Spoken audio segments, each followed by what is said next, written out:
17.5 বছর তারাও তো মুসলিম ছিলেন, তাদেরও তো বহু লোক নিহত হয়েছে, গুম হয়েছে, পঙ্গু হয়েছে, জেলে গিয়েছে। হ্যাঁ, এইটা ঠিক যে সবাই জেলে যায়নি। যারা জেলে যায়নি, গুলি খায়নি, পঙ্গু হয়নি, যাদের আপনজন কেউ শহীদ হয়নি, তারা শহীদ পরিবারের হাহাকার বুঝতে পারবে না।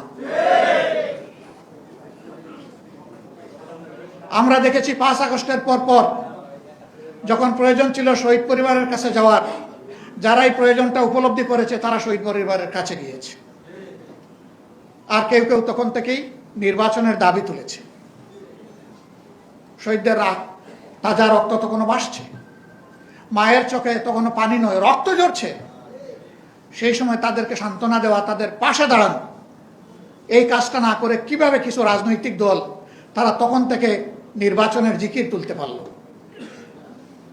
কাজেই তাদের কাছে তাদের আপন সঙ্গীদেরও রক্তের কোনো মূল্য নেই। যদি সে মূল্য থাকতো তাহলে আগে দেশবাসীর পাশে দাঁড়াতো।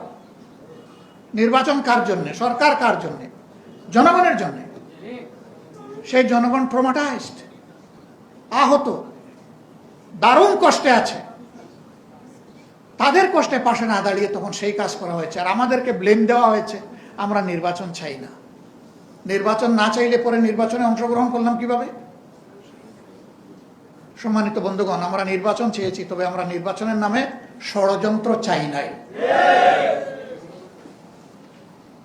ষড়যন্ত্র করা হয়েছে, আমরা নিন্দা জানাই।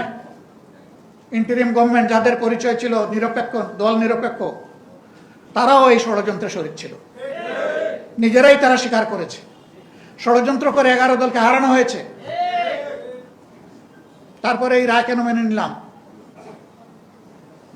এখানে একজন আপা রিকনসিলিয়েশনের কথা বলে গিয়েছেন, ধৈর্যের কথা বলে গিয়েছেন, জাতিকে গৃহযুদ্ধ থেকে বাঁচানোর কথা বলে গেছে।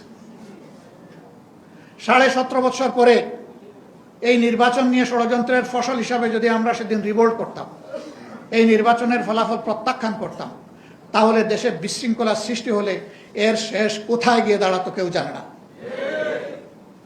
11 দল দায়িত্বশীলতার পরিচয় দিয়েছে, কিন্তু সাথে সাথে 11 দল এটাও বলেছে নির্বাচনে এই ষড়যন্ত্রের ফল মেনে নিলেও আমরা গণভোটের রায়কে অগ্রাহ্য করতে দেব না।